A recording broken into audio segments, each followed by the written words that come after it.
What's up, everybody, and welcome back to Track Talkers. In this episode, we're going to cover Jett's championship, Deegan's crash, and is he recovered? Jo Shimoda, can he carry this into the SMX championship?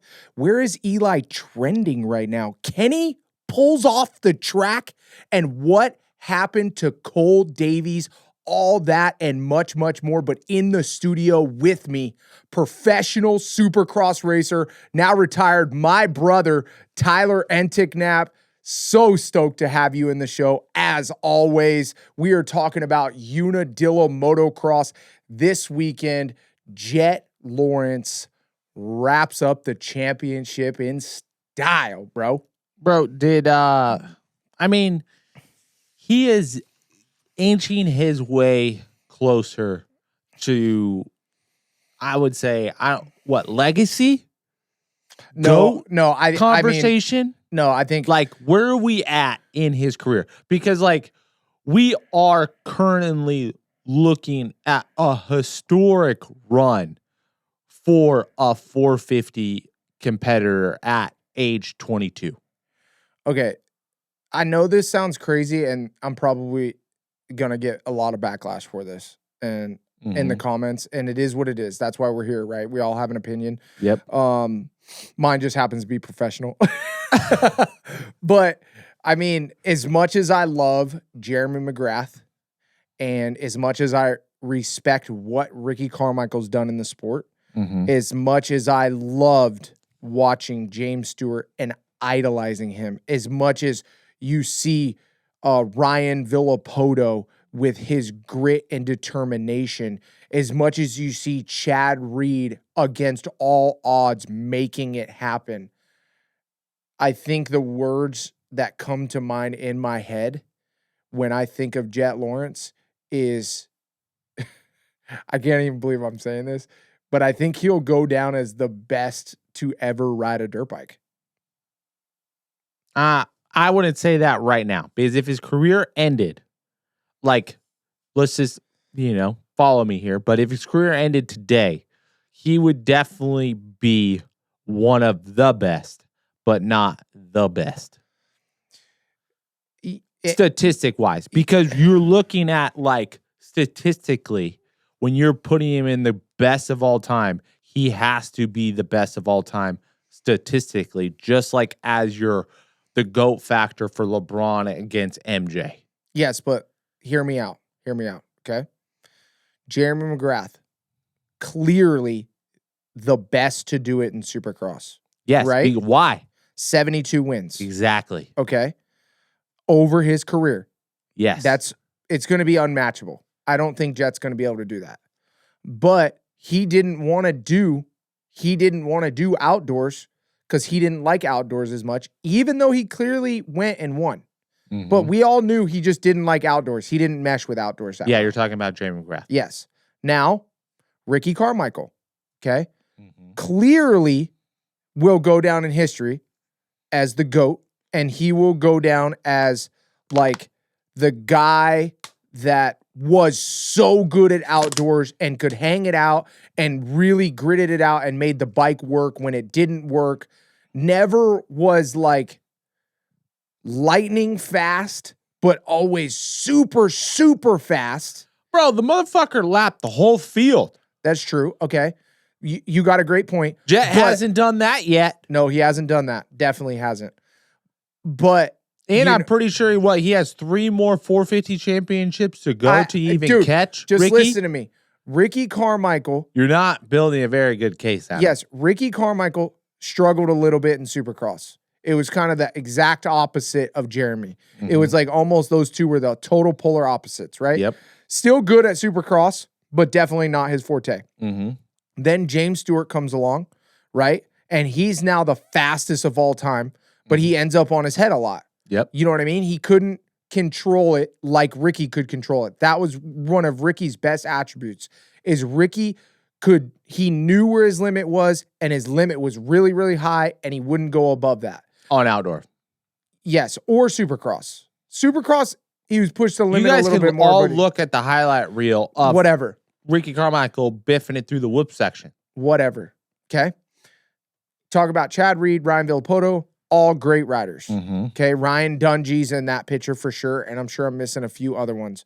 But regardless, Jett Lawrence's, the way that he rides the motorcycle so efficiently and so flawlessly, and the way he's able to manage the race like Jeremy McGrath, the way he has speed like James Stewart, the way he has the controllability of managing his speed like Ricky Carmichael. I would say more like Ryan Dungey.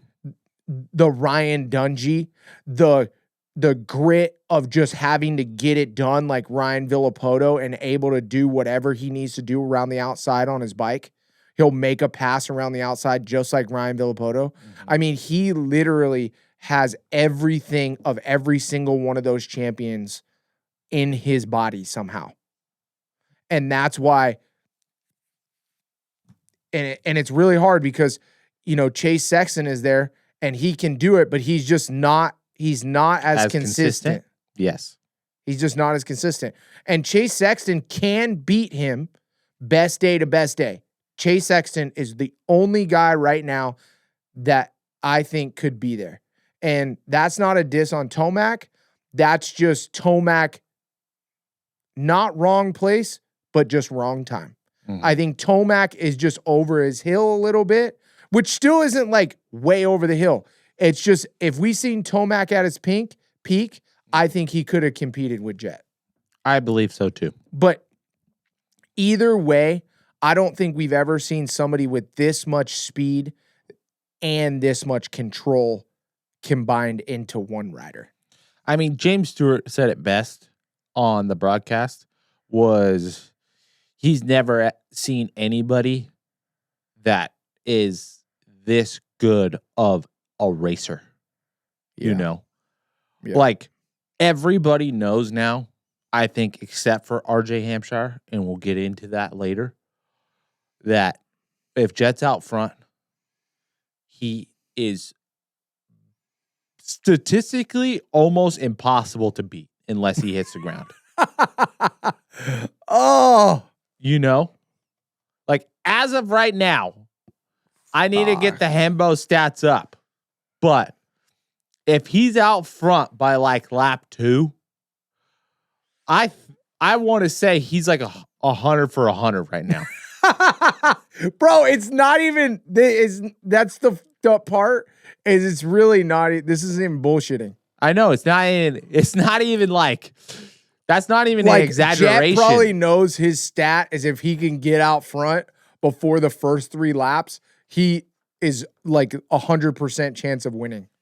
Yes. Like you saw it in the second moto on how hard Hunter was trying in those first 2 laps. And he was getting them, but Jett was making little mistakes and he just didn't weather. Yeah, but Hunter knew that if he couldn't get Jett uneasy and get him back, and if Jett could get comfortable out front, he would be gone. Yep. I mean, James Stewart said that on the broadcast too. But pretty much, that's you let Jett calm down, you're done. Yeah, because his speed is faster than your speed. Oh, 100%. And the only guy, hate me, love me, whatever, the only guy that can match his speed, Chase Sexton. Period. And that's matching. That's not like... That's not faster. Yeah. That's matching. Mm-hmm. And you just have to be, who's going to be the guy that's willing to go longer? Yes. And unfortunately, right now, it looks like if Jett and Chase want to play chicken, you know, who's going to make it to the railroad crossing like in Fast and Furious, Jett's probably going to pull it off more often than Chase does right now. Yeah, but Jett puts himself into such good situations where like when he battles with Chase, he's already got like a 40 or 50 point lead on the championship. He's like, oh, I don't have to do this today. Not to mention the other thing that Jett does is he gets a whole bunch of freaking good starts and hole shots. So then he's already got clear track. He's seen the track. He's been able to think and like analyze what he's got to do. And then the guy comes up behind him and he believes in himself so much that he just literally stays there and wears you out. Yes. He just wears you down. He just knows that he's the fastest and that you can come and try to get to him. But then as soon as you try to break him, he knows it and then he breaks you. Yeah, he's pretty remarkable, honestly. I mean, he's an Australian alien. Yeah, I mean, he's just, I really believe right at the end of his career, he probably is going to go down as, I just said so many, probably, yeah, I believe. He'll go down as the best to ride a dirt bike. If he stays healthy. I mean, dude, the kid came back from an ACL in 4 months. I know. But dude, weird shit happens when you race dirt bikes. I know. That's the only shitty bummer about it, or shitty part about doing action sports. You just never know. Yeah. And I think right now I have a hard time even with this watching it. Is like you get so salty because you're like, oh, I want to see some good battle racing, like head to head. But like I'm starting to get to the certain point where I'm like, man, I just have to watch this kid ride and just take it all in. Yeah. Because it's been, he's remarkable. He is. When they showed that drone footage of him doing that lap where Weege and James just didn't talk and they just showed that lap over the top of him, I just watched and I was like, fuck, he makes it look so easy, dude. He makes it look like everybody can do it. Right? Like, he makes it look like I just need to go, like, drop some LBs and get back and just, like, if I just followed his lines, I feel like I could have just gone that Man, fast. dude, I just have to get better at standing up. And I'm like Jett Lawrence. All I got to do is just follow those lines that make sense. Outside to inside, bro. My dad's been saying that shit since I was a kid, dude. Bro, just apex the corners, bro. Just spray WD-40 on my brakes and let me pin it. Oh gosh. Well, yeah. Freaking amazing. It's freaking amazing to watch. And I think you're right. As we get older, it's one of those things where, so many people, they wanted to see Tom Brady lose that Super Bowl championship where they went all the way to the Super Bowl undefeated and lost, and it's like the more I get farther and more retired and know how hard those guys have to work, and they're working probably harder than I was, the more you just want to sit back and watch those guys win and win and win and win and win. Obviously I want to see Chase Sexton and Eli Tomac do good. Those have been guys that I've idolized. I want to see Ken Roczen do good. I love all those guys. We've hung out with those guys and rode with those guys, and it's cool, but sometimes you gotta understand that it's somebody else's time. And right now, it's gonna be Jett's time for a while. It's gonna be Jett's time. And he's gonna own it for a little bit. Mm-hmm. So enjoy it. Yeah. People better be getting good at their starts. Enjoy what we get. And that's not saying we're not riding off every other championship. Like, we're still got. No, you never know what's going to happen. But damn, it looks like fucking Jett could win every single one. Let's put it this way. If Jett's lining up on the gate, there's a good chance he can win. Yes. Very good chance. And there's a good chance he's going to win a lot. Yes. If he lines up on the gate, it's going to be very, very hard to beat Jett Lawrence, which we've seen that. That's a very obvious statement. Yeah, Twisted Tea. Dude, crack a half and half. Enjoy the weekend. Drive safe. Twisted Teas are fire. And Jett smacked the competition. He did smack him, dude. Yeah, I mean, this next segment is brought to you by Dirt Tricks. We love all of our sponsors, Stan Benson Racing, Aturbis, California Coast Plumbing, X-Brand Goggles, Gut Seats, SKDA Graphics. But yeah, this segment brought to you by Dirt Tricks. 300 hours out of a sprocket, Uncle Ty. Bro. Made in the USA? You know how many 300 hours is? More than you're going to ride. More than I rode in a while. Yeah, more than you rode in a while. Eli Tomac, definitely looking better, trending in the right direction, coming into SMX. We have this next round at Budds Creek, which will be the last round of the Pro Motocross Outdoor Championship in 2025. Dude, is this guy going to get off the paddle tire? I don't think so, dude. I think Bro, that's that shit did not work. Okay, are we going off on a tangent? Because I want to talk about how shitty Unadilla looked. Bro, we can go off of that tangent too, because I felt like they just put a whole bunch of fresh dirt on the track and then just didn't water enough the week prior, or what are we doing? Bro, let me and Uncle Ty prep, bro. What the heck happened? Dude, some of the parts of the track look good and like squishy and like normal, and then the other parts was like, bro, is it like 105 degrees outside and we forgot to water in the morning, or what?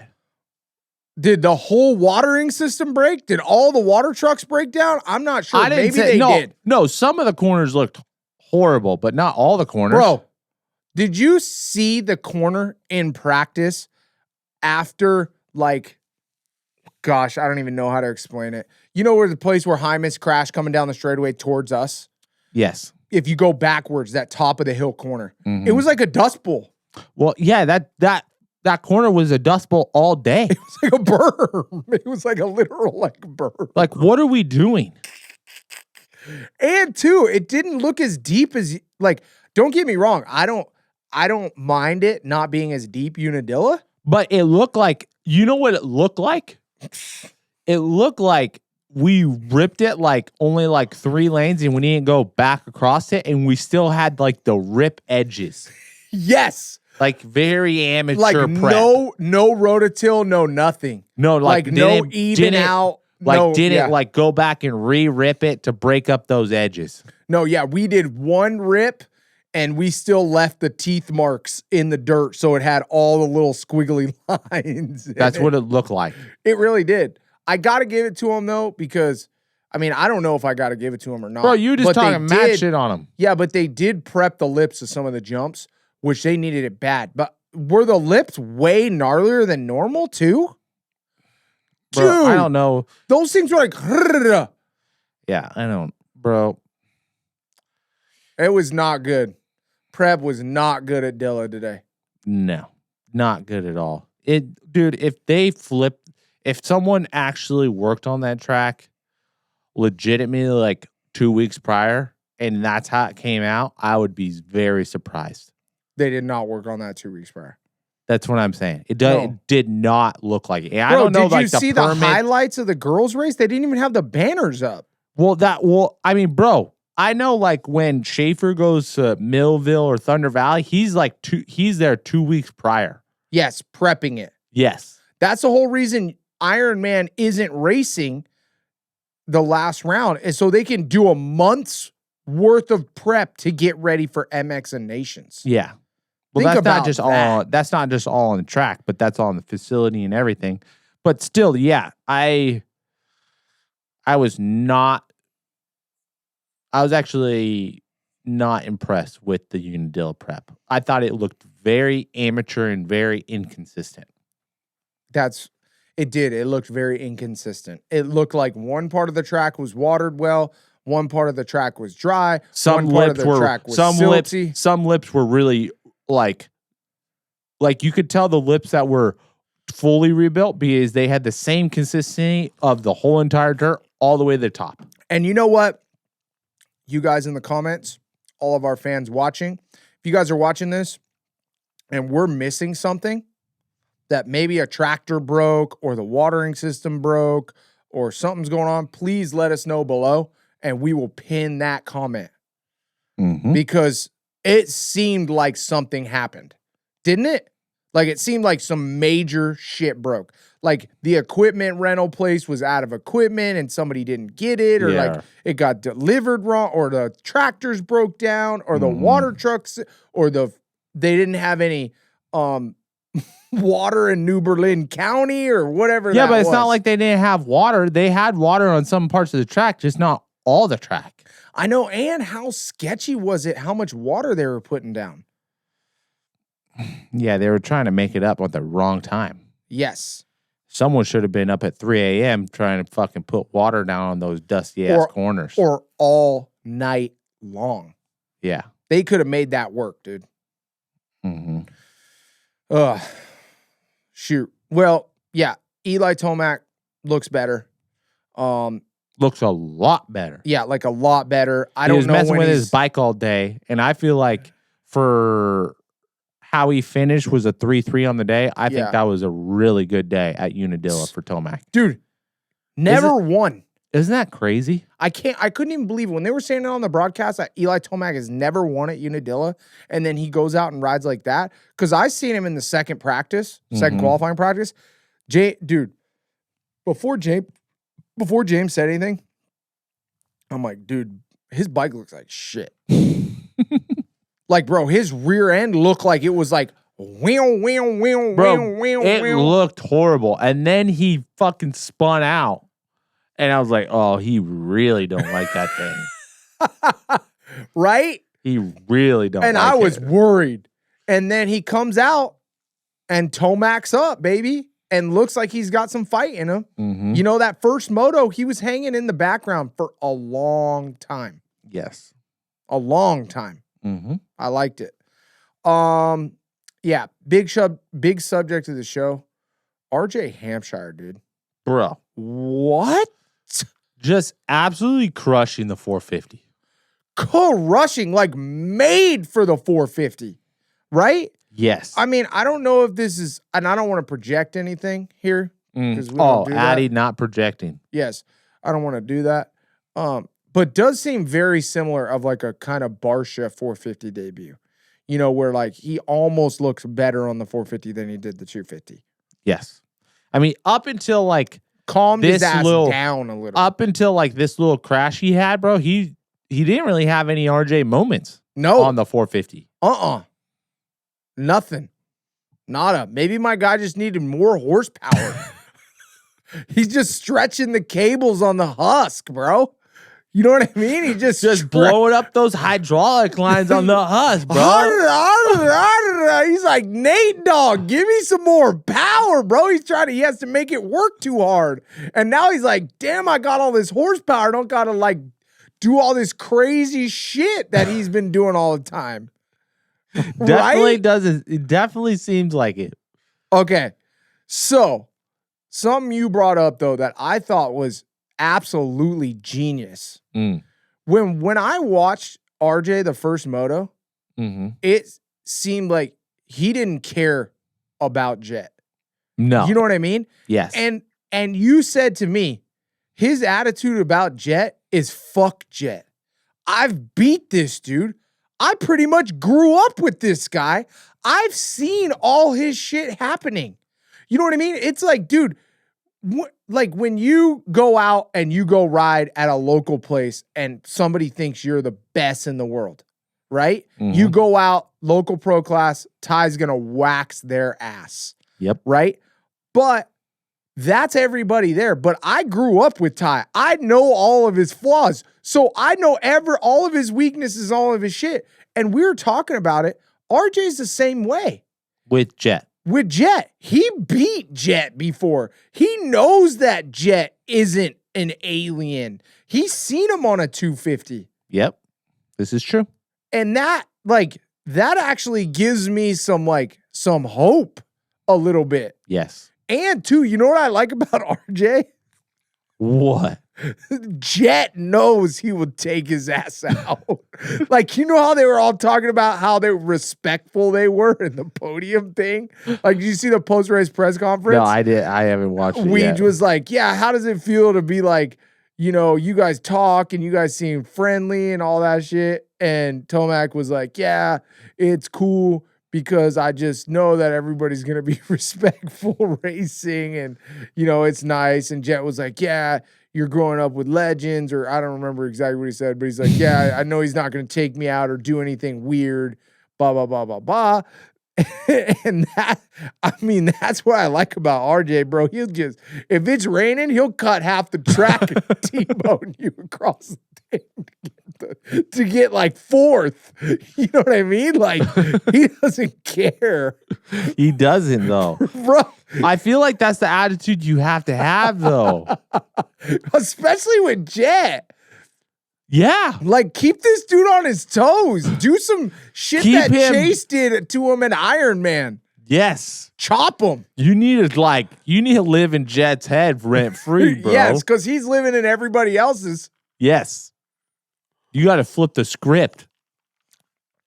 Is RJ our hope or what? RJ or Deegan in another 2 years. Oh, well, you just brought me into depression. Dude, you did. Why? I just came back to the realization that we don't get to see Deegs on a 450. I know. Bro. All the hype. Gone. Bro, hold on. Is it possible? Get the fuck out of here with that nonsense, bro. No way is he going to race one moto on 250. and knew what I was going to say, though. And the other what moto if he on a raced 450? the second moto 450? So, yes. Can he do it? So, he has to do 2 qualifying sessions? I don't know. Can he? No. Imagine, bro. The implications. I don't think that's possible. No. Yeah, that's not possible. Bummer. Back to reality. Thanks for the depressing news. We don't get to see Deegan rip everybody. Nope. Oh, it'd be so sick. It would have been sick. They wouldn't. I don't think he would have done it anyways. You think he would have? If he wrapped up this weekend, you think he would have done it? 30-70, 50-50, 80-20, 80-20, or 70-30, whatever way you want to hear it. What were the odds? What were the odds? Come on, hurry up. We got people watching. Fucking what? Come on. 38-62? You would. Yeah, 38-62. So 38% he would have done it? Yeah. Hell yeah. I like it. Bro, let's just get into all the depressing shit from the 450 class. More depression. I mean, it's not depressing, but dude, Kyle Webster looks good for Team Australia, dude. He does look good. What do you go, 7-9 or 7-8 in the 8-9. 8-9 in the 450 class. God damn, bro. That's Australia's 250 factory 250 rider. Malcolm Stewart, Justin Barsha, and Kyle Webster all tied in points. And Webster came out on top. No, Malcolm Stewart came out on top. Oh, he did? That's good. We got one American on top right now. We gotta beat these guys down right now. But dude, oh man, that's gonna be a tough team to beat. Webster's riding that good on the quad lock.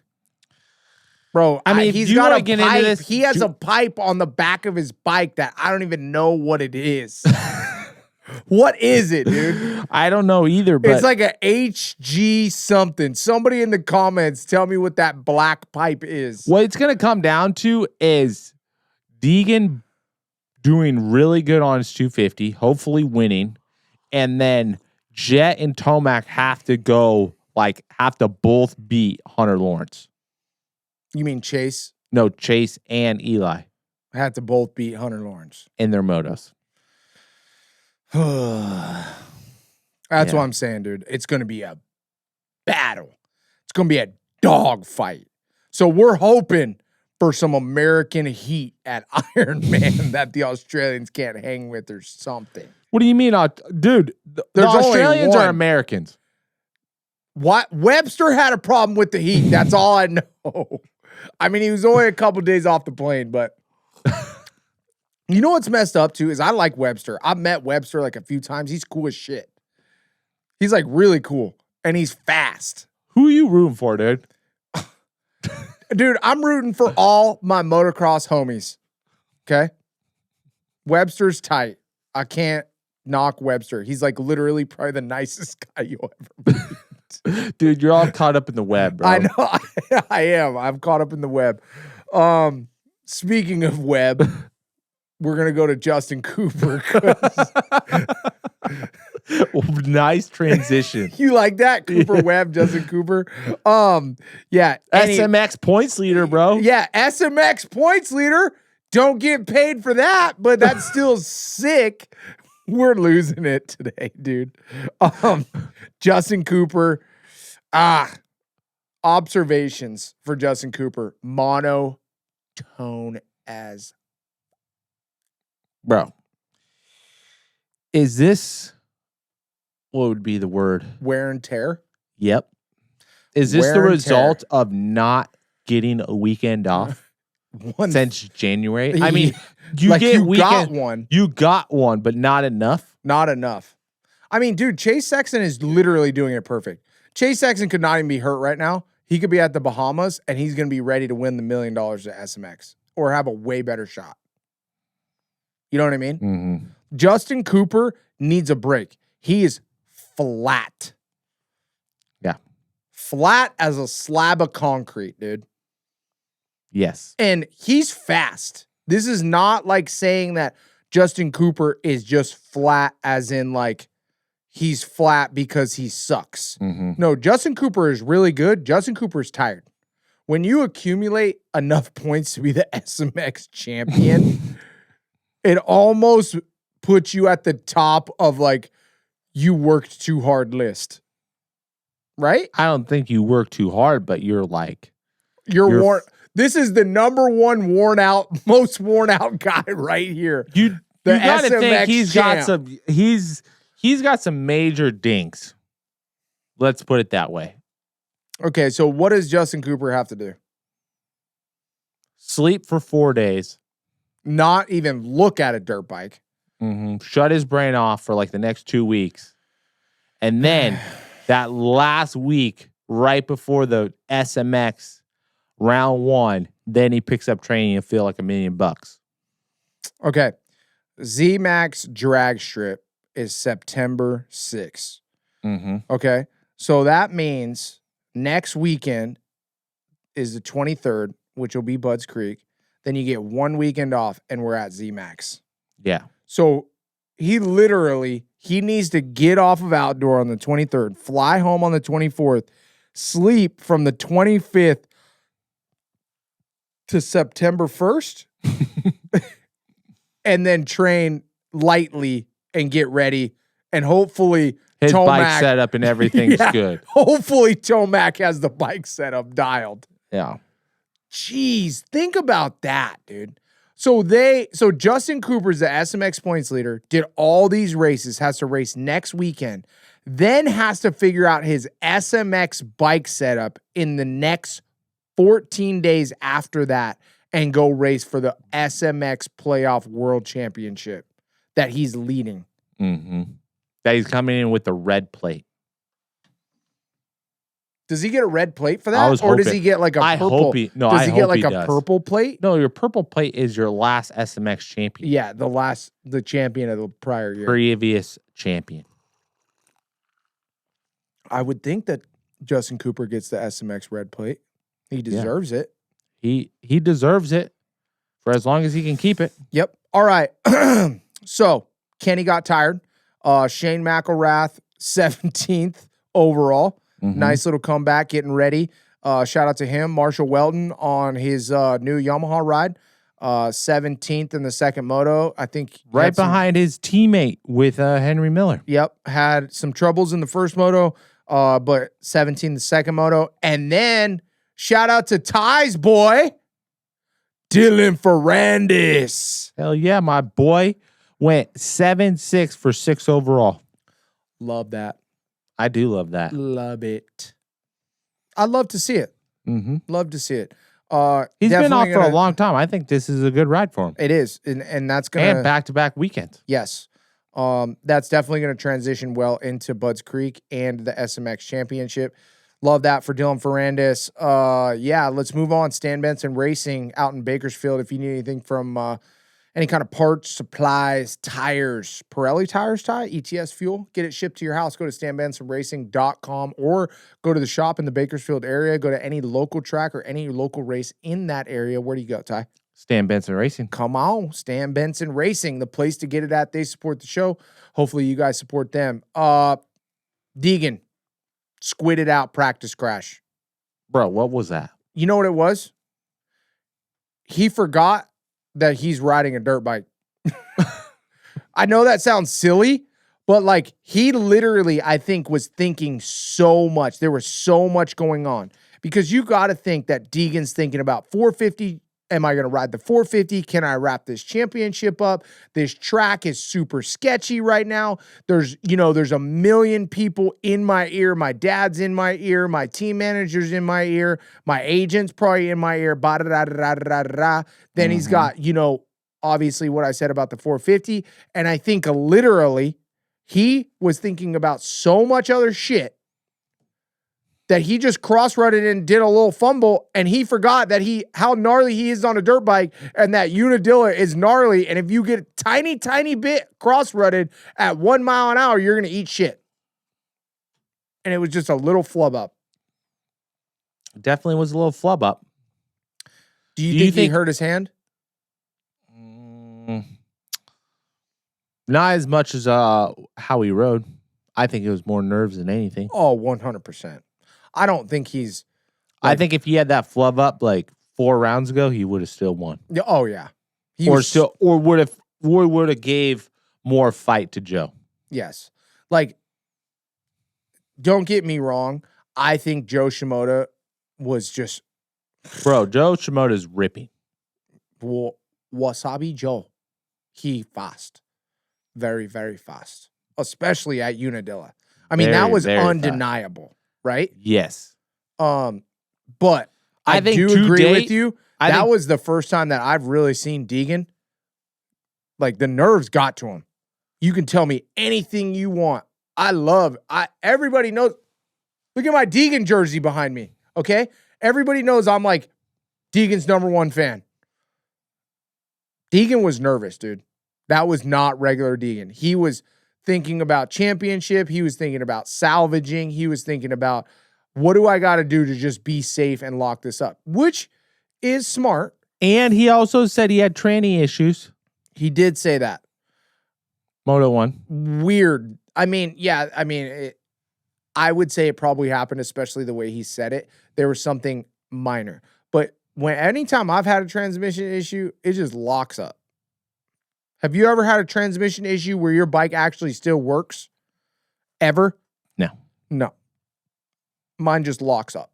But I don't know what they got in there. I don't know if it's like a shifter problem with the ruts. I mean, he could have had a broken clutch plate and it may have felt like a transmission issue or something. Doesn't matter. Either way, something was wrong with his bike. But second moto, he got smoked too. Yes. He was clearly riding on reserve. Yeah. He was like, if the wind is literally handed to me, I will take it. I think also as well, I think he was also listening to how he felt on the track more than ever before. You know what I'm saying? There was no forcing the issue this weekend at Unadilla. It was like, this feels kind of sketchy. Yeah, like, I'm not really feeling comfortable. I don't think he's ever thought that before. He just pushes through whatever uncomfortable is. And it was just a weird combination with Unadilla trying to beat Joe. Joe's literally ripping that day. And dude, what do we have to say about Joe going so fast this weekend in particular when Chance Hymas last year kinda was similar in a way where it's like, how good is that 250 at this particular track? I mean, apparently really good. Right? Mm-hmm. Doesn't it seem like that? Yeah. And it seemed like both the Hondas were working last year too here, and now they're working again really good this year. We didn't even get into the fact that Jett Lawrence put the gosh damn whammy on these fools in time qualifying. 2 seconds? Yeah, we didn't even go there. Smacked them, son. Like, that's, yeah. Either way, back to the point. The Honda bikes are obviously working. But Joe, did you see him in that first moto? Did you watch at all? Yes, I watched him. The amount of flow that he had compared to everybody else during that race, he was like literally like ducking into the ruts. And like everybody, when I watched everybody else, they couldn't find the lean angle. You know, a lot of guys were having a really tough time like following the lean. And the reason that is because all the ruts at Unadilla kind of, you know, they're never consistent. It's not a round rut. It's like turn sharp, go straight, turn again, go again. You know, and that's why the lean angle is so hard because it's so many different lean angles. Yep. Joe just looked like it was automatic. Like somebody programmed him to lean the bike perfectly in every rut. Where every other guy was going in, lean, can toss up after 3 laps, ride over, including Jett. Did you see Jett in the first moto where he went on the outside of the berm, hooked the front end, and like just lawn darted? Almost just totally biffed it. Little Honda front end twitch right there. What's up? I mean, if you have a little front end twitch every now and then, but you still can ride those ruts like Joe Shimoda was. Yeah, it doesn't matter. Okay.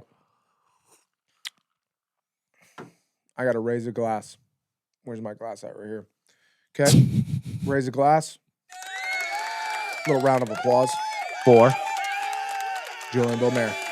Ooh, we're back on track, baby. We've been talking a lot of shit, and he was blind.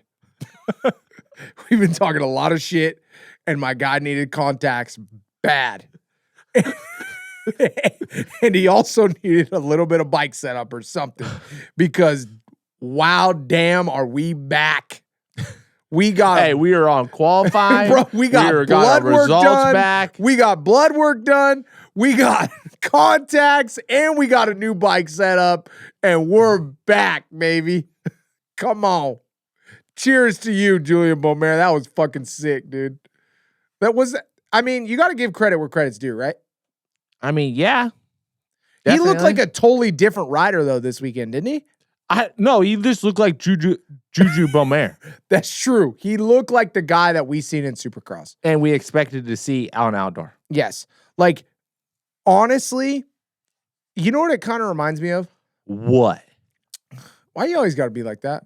It reminds me because you have the same setup. It reminds me of what we all expected and what we've seen from Jorge Prado and what we've gotten this season. Doesn't that, like, maybe Jorge needs contacts. I don't know. That is totally not true. But either way, Julian Beaumer, great attack, great job this weekend.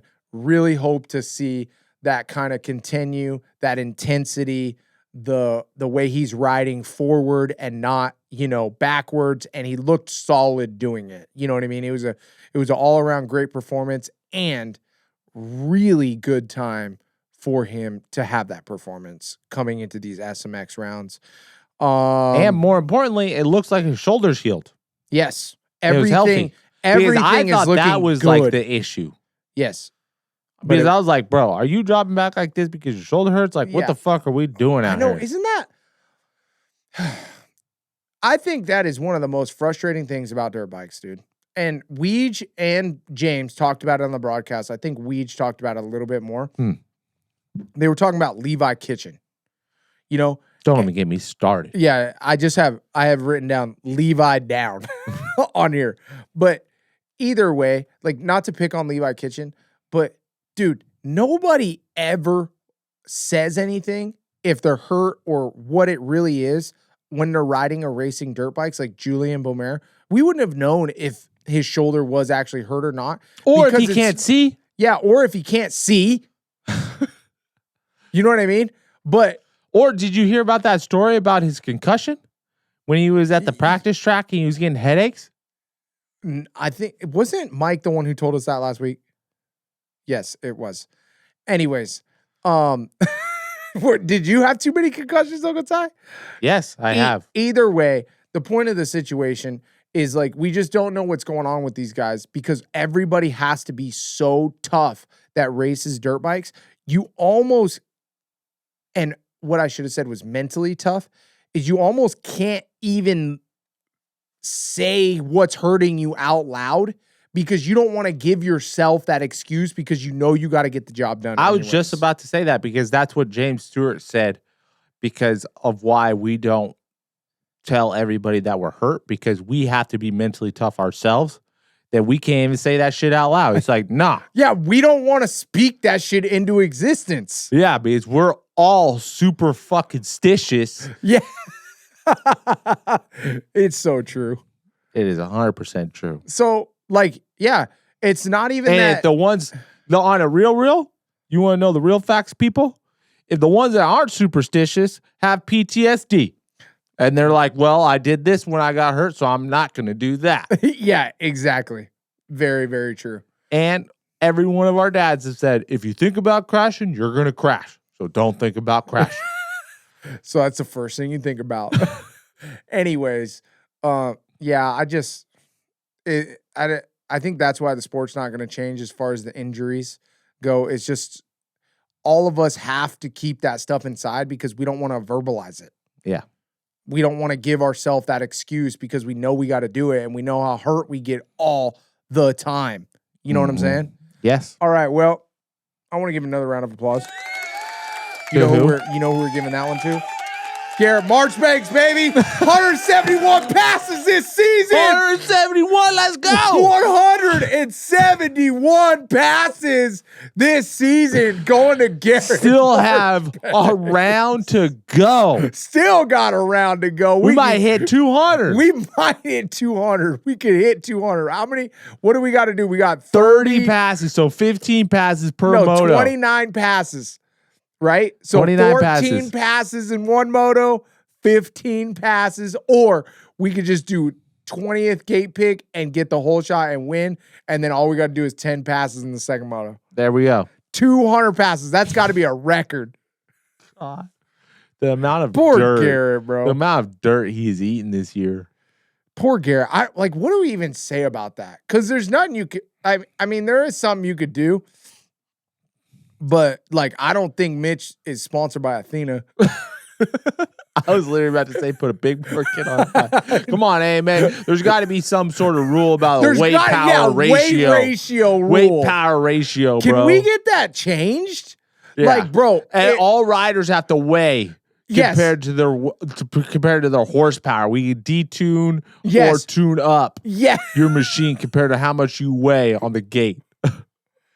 Everybody just walks over the scale as the gate goes, and you could just give your bike extra horsepower. Yep, or less, depending on if you went to the bathroom or not. Bro. Would that not be the sickest thing ever? Imagine when everybody's on Stark Varg version bikes, and you just get onto the gate, and if you weigh a little bit more, you can power to weight ratio, everybody's even, and the AMA goes oh, Adam weighs 200, we got to give you extra horsepower for the race for the weight ratio. We're losing it. Why am I? No, we're losing no, it. It's so funny because you know what I just thought of? What? Tell me. Be like, oh, bro, the Suzuki can't create that much horsepower. Don't do it to me. Star, we gotta give Devin Deuce your bike, dude. He doesn't have enough horsepower for weight and power ratio. Bro, I'm gonna spit out my drink. Oh. What? That doesn't even have to do with anything. And we know Suzukis are fast AF anyways. I know. Your bike was fast. Dude, it was fast. Your bike was sometimes too fast. That's what I mean. The Suzuki's fast. Yes. That thing's barky. Yes. Mikhail Harrop. Damn. Broken collarbone. Out for the rest of the season, including SMX. No, he could probably be back for SMX. I just button it up. Right? He's not going to be good, but he'll ride and make the money. Yes or no? I mean, depends on how bad he needs the money. Okay. This is something I want to talk to you about. I'm going to put this picture up on the screen right now. Ba, ba, ba. Okay? Seth Hammaker's start technique. Did you see how far back he was? I should have talked to you about this. I should have told you. No. So Seth Hammaker was lined up like almost a half a wheel to a wheel back of everybody else on the starting line. And we've seen Kenny and Vince Freeze, as much as Vince Freeze is hated, but he's good at starts. Yeah, do the roll technique. Yes. Do the roll technique. Well, it's not only the roll technique, but dude, I know it sounds weird, but you don't have to get the jump to get the hole shot. No. You just need the speed. And sometimes there's holes in front of the gate where your bike won't get as much drive. And what we've been figuring out is the 5 to 10 feet after the gate is really where that hole shot is created. Yes. So if Hammaker is lining up a little farther back and getting more momentum, but trusting that he doesn't have to get that bar on the guy next to him to be able to get by him after that 10 feet, that could be part of his success because he has been starting good.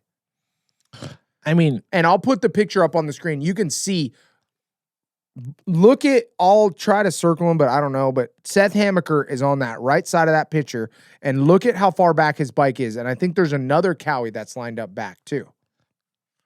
I would have to, we need like a side profile of the shot because if he's rolling that far back, then you're definitely not using starting blocks.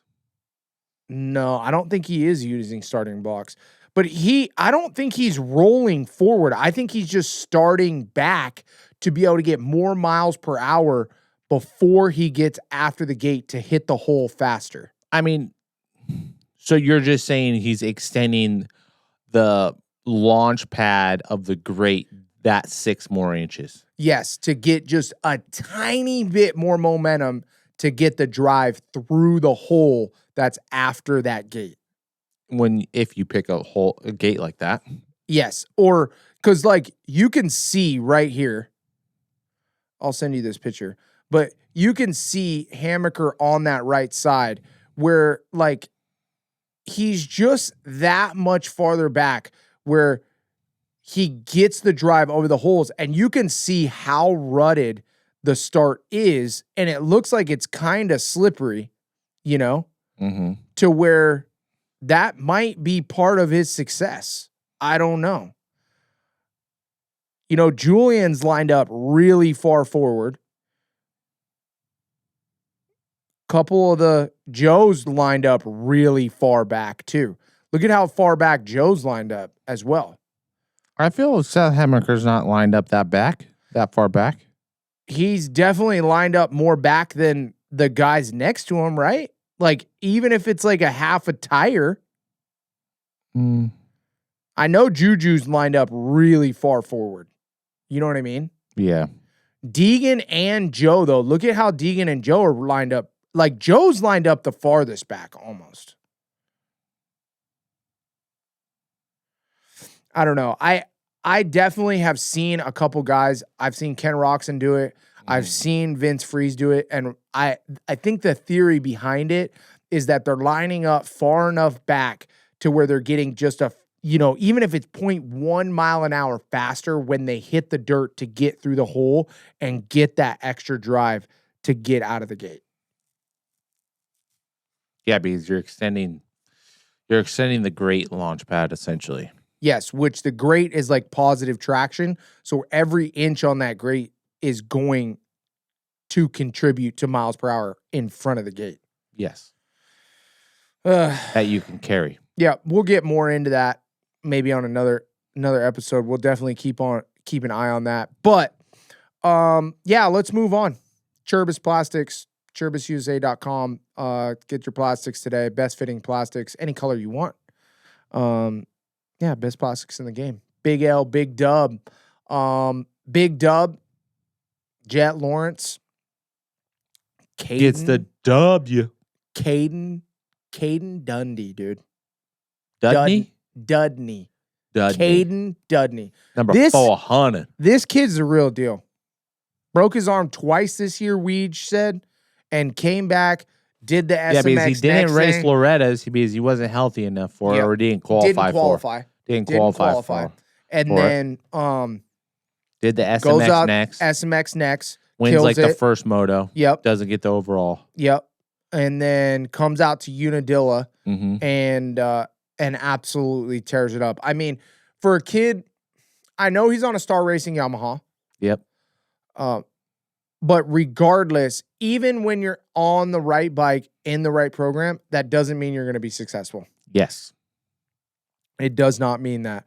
And for him to go out there and run that pace and be up front like that early, especially after having the injuries that he's had, that's going to help him out so huge on his confidence. Whole career. Yes. Literally his whole career. He just set up his whole career for success just by having that confidence from this one weekend, knowing that when he got dropped into the pro class in the gnarliest part of the season, that he is literally hanging with Deegan, Levi Kitchen, Drew Adams, Garrett Marchbanks. I mean, he was the top dogs. The fastest guys in the outdoor were still racing.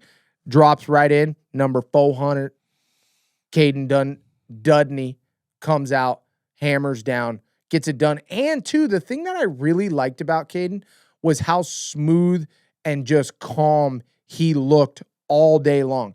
He didn't look like he was doing anything weird. And yeah, he did go down, but it wasn't like, this really sketchy, out of control. Looks like he's almost, looks like he's pushing the limit and just weeds up. Yeah. And I think he'll get there too. Like the 7th in the first moto was sick. And then he got 13th in the second moto. But he was up there and then crashed. Yeah. Second moto, he was up there, like way up there. Yeah, I know. Crashed. He was battling. Yes. Yeah, he was battling. How did he qualify? Oh, he qualified 15th. So, I mean, that's even more of a, a shining of light to me, because if you can qualify 15th and you're a better racer, and you can come out and get it done and hang with those guys. Those are good attributes to have. Really, I think those are the attributes that the best guys have, where they overperform and underqualify. Oh, look at Landon Gibson, qualified 38th. Yeah, trying to take my number. Or he did take my number, actually. He did take your number, but yeah, that's a tough day for Landon Gibson. Yeah. We're not going to talk about that. We're gonna move on from that. Yeah, who are we giving the big L for the weekend, bro? I have a certain Spaniard in the mind, but what are you talking about? Tom? No. Oh, no, I don't even want to talk about that. I mean, shit, dude. We know who it is. We know who the big L for the weekend is. Tell me. But it rolls over to the in the trenches guy too. Oh, Cole Davies? Yeah. I don't know. It's more in the trenches because he's in the trench right now trying to dig out to the promised land. You know how this shit goes. I don't even know how healthy he's been. Yeah. How long has he been on the bike? Do we know? No, not really. I just know he posts a lot of sick ass videos. I mean, sick videos. Hey, he definitely has the style checks going. Dude, those videos are sick. Cole Davies, just keep posting those whip videos. Just go out and whip. Like, he reminds me of like Hanson style or something, but like almost better. Hanson, but better. Hanson was not an outdoor rider either. Oh, dude, maybe we need a different number. Well, he's going to get one next week, right? I mean, next year. Yeah, next year for sure. Anybody else for Big L of the weekend? Oh, I mean, what about Ken Roczen? Are we giving him a Big L or no? No, I think that was a decent weekend. Dude, he came out and got 5th the first moto. Okay. Big L of the weekend is not like, I guess it is the loss of the weekend. It's a loser with the R. Well, Kenny came out. I just wish he would have finished the second moto. I just wish. You know what I mean? Would you wish that he would be healthy or finish the second moto? I wish he'd be healthy. Exactly. Period. Smart man. Now he can go back, go be like Justin Cooper. He's only got like a few weeks, and he's supposed to win. Dude, Kenny can do a lot in a few weeks. That's true. Dude, these top guys are like miracle workers with their body in like just a couple weeks. Yeah. When you have a physique like Kenny's, bro, you can bounce back quick. Ain't that the damn truth? I never had that physique. No, you did not. Never in my life. All right. Well, let's move on then. Let's move on. California Coast Plumbing. You need any commercial plumbing in the Anaheim area? Make sure you guys call up California Coast Plumbing. All the Gores family, all the boys run it. Jeff Gores is the dad, the owner, and all of his sons work all together. Really cool business. Great sponsors to the whole Supercross and motocross community. We love those guys. California Coast Plumbing. You need any commercial plumbing or plumbing in general, make sure you give them a call. Yeah, in the trenches, Cole Davies. What are we going to do? Bro, he doesn't need to do anything else but just keep on riding. Just ride into shape. Ride into shape right now. That's all we got to worry about. How, can we... Because he can't push himself too hard right now. I wish I had like a full-time editor of this show, and it wasn't just me doing the editing. Because I would have the editor put in right here you saying Cole Davies would never go and race Unadilla. He would never do it. No way is he going to do it. Wasn't that a week ago? Well, he should have listened to me because look what happened. You think he should have listened? Or do you think this is really good for motivation for next year to be like, dude, I better get my shit together because I just got spanked? Bro, is it motivation to go 23-23? No, but it's urgency. There's some urgency there to figure out what the is going on. So, bro, my guy didn't score a point. Bro, for 2 motos, he went 23-23, bro. For 0 the points. The rivets are popping off the armor right now, and the confidence is getting unraveled. I mean, let's put it this way. You ain't gaining anything from 23-23. Fitness. Fitness. You have 14 other riders at the farm that you're battling during the week. Yeah. Yeah, I mean... You're not working on bike setup. Your bike setup is not going to work from Unadilla to Z-Max Dragway. And, two, you ain't working on that much bike setup because you got Deegan, you got Moseman, you got Thrasher, you got Kaden Dudney, you got, who else you got? Daxton Bennick.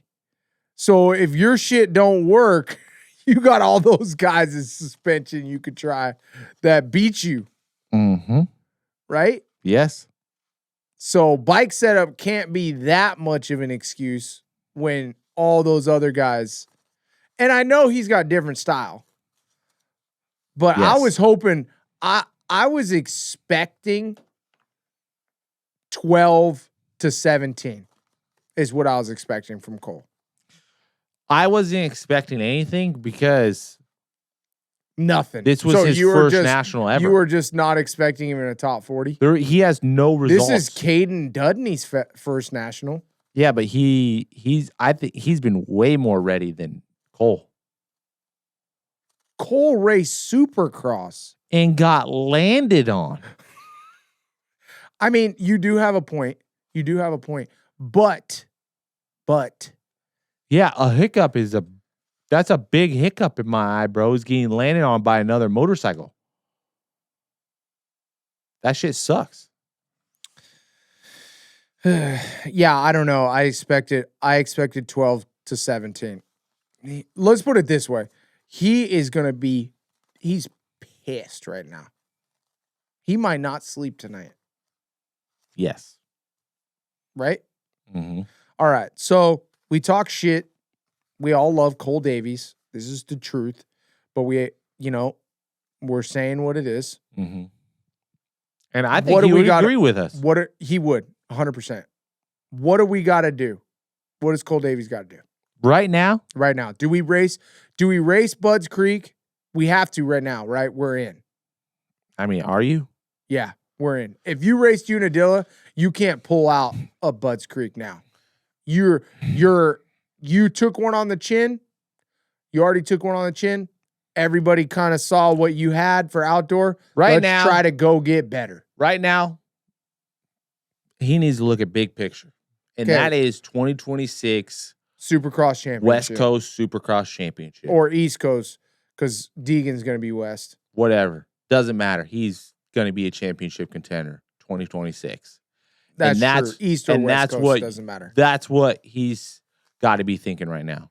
He's just got to put the time in right now to just build up, not take any high-risk situations, and just get some time on the dirt bike. Get his laps in.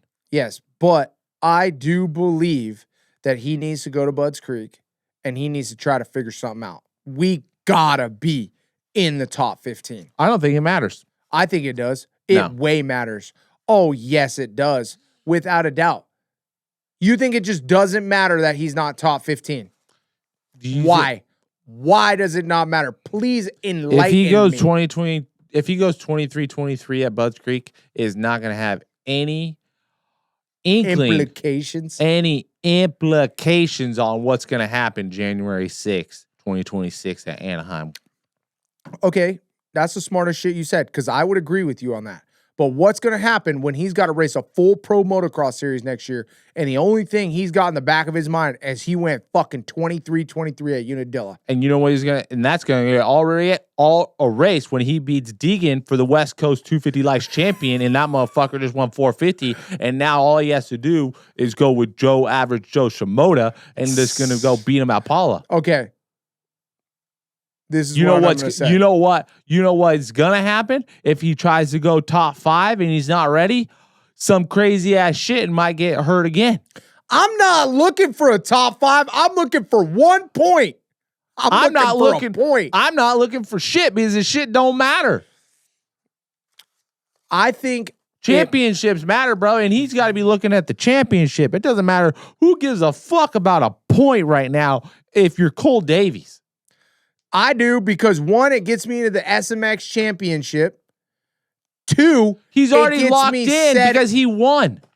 What do you mean? He won a main event, so he's already locked in. He's already seated. What? Yeah, someone. So who gets kicked? Bro, we're all idiots because someone commented on the YouTube, and I was like, yeah, you're right. I think he is right. Yeah, you're automatically seated. So somebody just gets kicked? So if you're like 25th, you just get moved up? We gotta read the rule books on SMX because we gotta get some clarification. Where's Mike Pelletier, bro? Are you seated as in like you're seated in the top 20, or are you seated as like you get a spot in SMX to qualify? I don't even know, but that sounds cuckoo for Cocoa Puffs. But so what? You win one race and then like you could just be 50th? And then just come into SMX and be top 20 and one guy gets bumped. So now you got to be, so if you're the 20th guy, you're like, well, shit, I got to get 19th. Yeah, just like, I mean, imagine if Jett didn't race any outdoors and he actually took the 6 months to get his ACL and then he was ready for SMX off of ACL and he won the main events and you're like, oh yeah, Jett's in. He'd be like, oh, I got bumped for Jett. Oh, all right. Yeah, I mean, I don't see... I see that as like a fair thing to do, but like at least make it a little more clear. Only race winners get seated. That seems like a fair thing. Like if you win a main event, you should be in the playoffs. Yes. I don't know. Is that fair? Yeah, it's fair.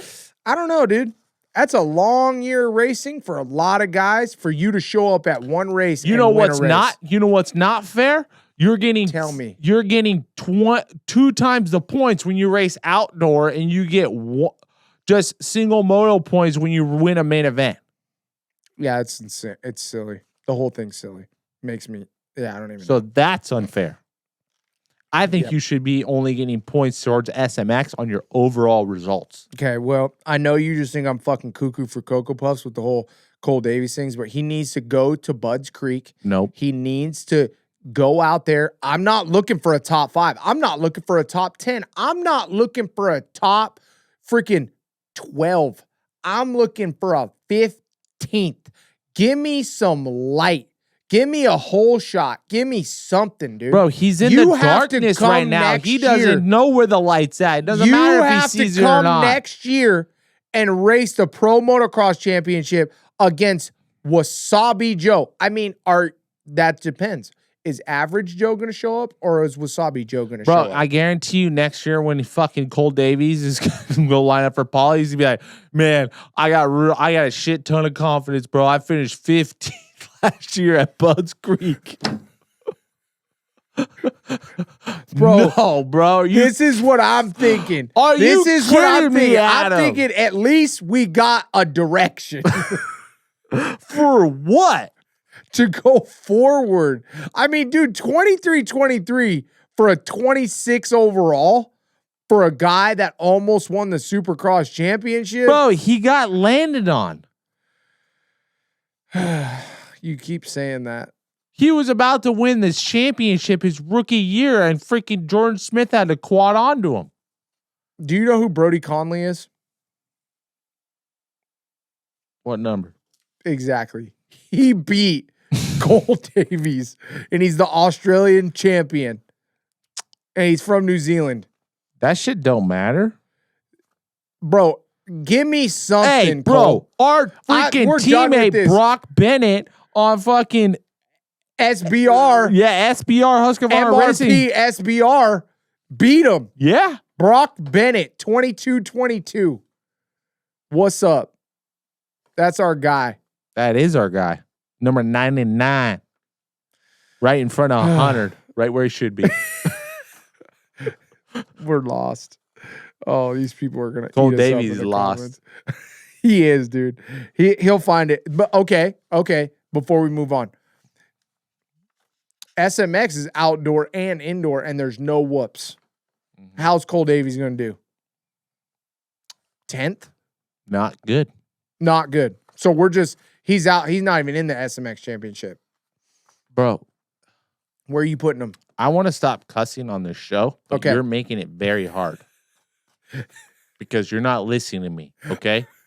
I'm gonna So say this you with just care about 2026 Supercross. That's it. Yes. SMX is just This whole year, half a milli. bro, when he went 23-23 at Unadilla, yeah, this whole year is shot, dog. Oh my gosh. If you guys didn't laugh at that, I don't know what's gonna make you Those are laugh. facts, bro. We're talking about Cole Davies, who was battling Haiden Deegan. Bro, like Cole Davies got lapped on both motos. Did he really? I guarantee you they lapped up more than to 23rd. Your shot. Dude, don't even. You're laughing because those are facts. It's facts, dude. All right. You're talking about, dude, I want segment of the show. 15th next weekend, bro. It don't matter, bro. Just go get some laps in and try to have some fun. Okay. Last segment of the show, X brand. Does the zebra keep his stripes? We're going with the realistically, the Dr. Jekyll and Mr. and Mrs. Hyde. Is that what it is? Dr. I don't Jekyll know what and kind of Mr. reference Hyde? you're talking about. The two personalities.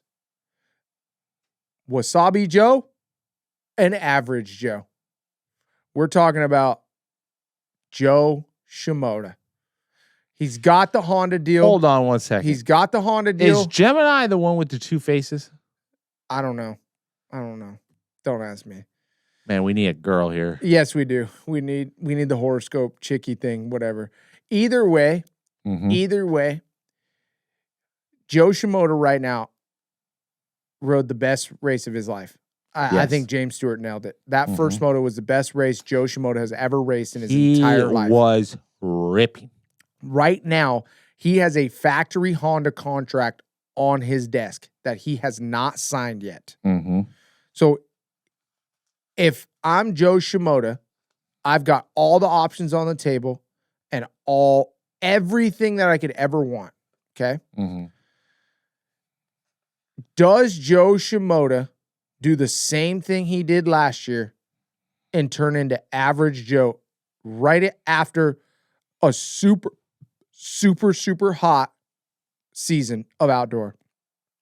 And then you go into SMX and it's back to the same bullshit where he's like 10th fucking place to start. Mm-hmm. Or does Joe Shimoda finally stay red hot and carry that momentum? Like, dude, does he just go this weekend after Budds Creek? Like, he races Budds Creek and then goes to, like, Little Okie to just keep racing? Like, just don't stop. Don't stop, Joe. Just make him race until January. Yeah, like keep what the do we same do? bike setup or something. Yeah, like, don't let him stop. He's like Seabiscuit. Right? You guys remember the movie Seabiscuit? Keep his ass running. What should we do? Should we rest him or should we push him? Yeah. My instinct is to rest him, but this horse just wants to go. Yeah, it was like that actually. That's what happened. Yeah. That's Joe Shimoda. Push him. Don't stop him. Australia Supercross, Paris, what other Supercross? I'll make a whole Supercross series for him. Like, keep this guy riding every single weekend until he's done with his career and he's going to win everything. It sure looks like it. Doesn't it? Yes. It's like Joe gets one weekend off and it's just like everything just comes undone. Yeah, Does because that he wasn't happen? really good at Ironman. No. Does that happen this time? I don't think. Wait, are you saying it happens Bud Creek or SMX? SMX. I think he goes out to Budds Creek and whoops that ass. Yeah, I think he comes out to SMX and kind of fumbles the ball again. That's what I'm saying. So what do we got to do? Or I guess that's the question. Does the zebra keep his stripes? Does he fumble the ball this time? And if he does that Honda contract not look so enticing? Or does he stick with Honda because he needs some consistency? Bro, he needs to stick with Honda because Dude, where else is he going to go? Fucking fire tonight. Where else is he going to go? Dude, honest to God, I think right now, Joe could go anywhere he wanted. Yeah, but why? Because he wants to. I would say Honda give me a 4-year deal, 250 optional contract. If I win 2 championships, you have to give me a 450 deal. And I'm the third 450 guy on my 4th year. That sounds pretty damn good to me. That's how his contract should be structured. So everything's just in front of you. All you got to do is just go get it. Come on. What's up, Joe? The You next need 3 us to write you a contract, in the my next guy? 3 years, just win a Supercross champion, an outdoor championship, and your 450 deal is guaranteed. Joe, you need us to write you a drink weird. Dude, Right? Yeah. What's up? We'll write up the contract right now, Joe. Yeah, Lars, we'll call you on Monday, dog. Yeah, that's not the question, though. The big question is, does the zebra keep his stripes? Yes. He keeps the stripes of kind of being a little off the ball round 1 at SMX. I don't think he's totally as far off the ball. Yes, because the way he started the Supercross season in January before he broke his finger, he was riding good. That's true. I mean, he was because he was right there with Julian Beaumer at the first round. That's interesting. And his opening laps have been better. So that means he's better. We're talking Jett Lawrence opening laps, bruh. Whoa, Jett passed 4 guys. Jo passed 5. Add that up. 250, half, 2.5.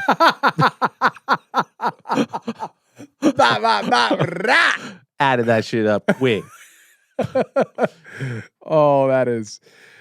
That's good, dude. Anything else we need to talk about?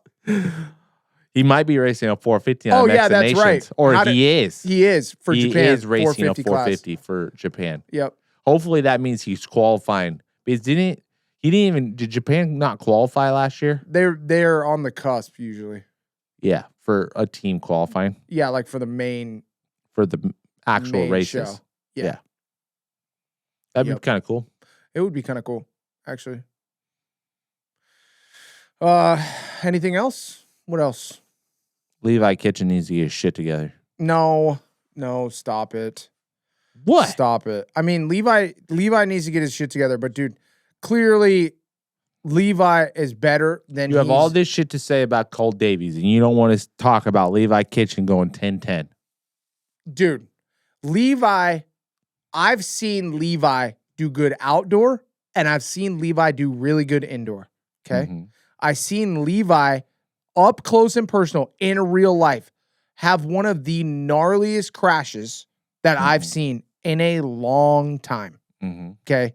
Like, I'm talking full get off, over the bars, lands on his head and his neck, gnarly get off. Kind of like someone getting landed on by a Triumph, kind of, you know.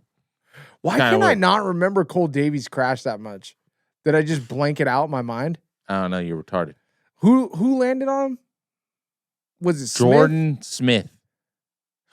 In practice, now I remember. Are That's you why, bro. I couldn't remember. This is why I cuss people. Yes, I couldn't remember because I kept thinking it was in the race, and it wasn't. It was on that quad in practice, and he just like went into Jordan's line. Yeah, that was a bad one. But that was weird because he didn't even see it coming. Like Levi Kitchen Levi Kitchen could have real PTSD from his crash. He's like, damn, I don't want to do that again.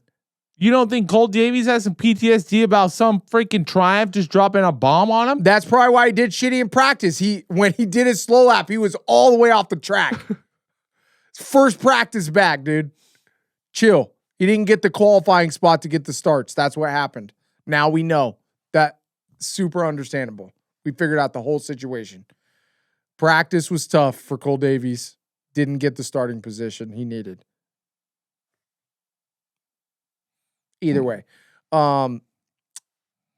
Yeah. Damn. All right. Well, is there anything else?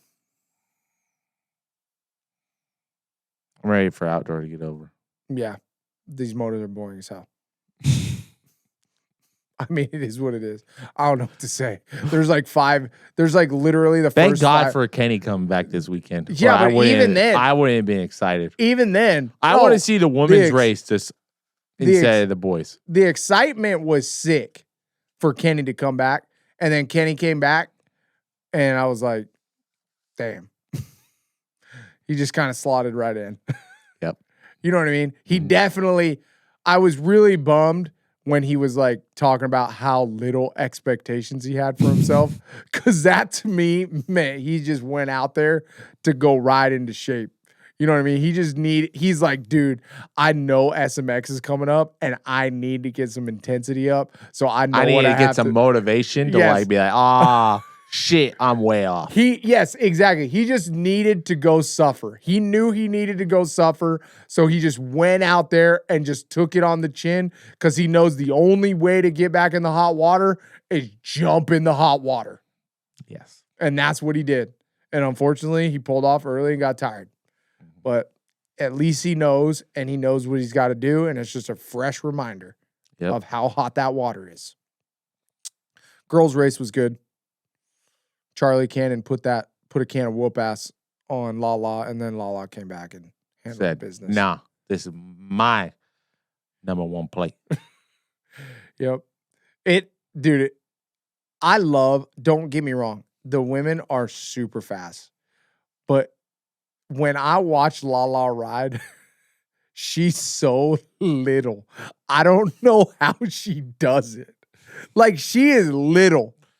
She's little. Like, does she have peg risers? I have no idea. Like, she is gnarly for how little she is and how fast she goes. There cannot be that much room in between the seat and her body. No. To be able to, like, soak up a couple bumps. Yeah, but you gotta think she got to be running like a cut subframe and low seat without a doubt. Yeah, because remember how I ran a cut subframe for a while. I think a lot of those guys run cut subframes still. Yeah. All right. Well, is that it, right? Yeah. Cool. Thank you guys for watching. I hope you guys stuck around for the show. It was definitely a fun one. A lot of good laughs. If you haven't, tell your friends, tell your mom, tell your grandma, tell your dad, tell your cousins, tell everybody you can about Track Talkers. Thank you guys so much for watching the show. If you haven't, like and subscribe to the channel. We really, really appreciate it. And we'll see you back here for the finale of Pro Motocross 2025 at Budds Creek. Peace.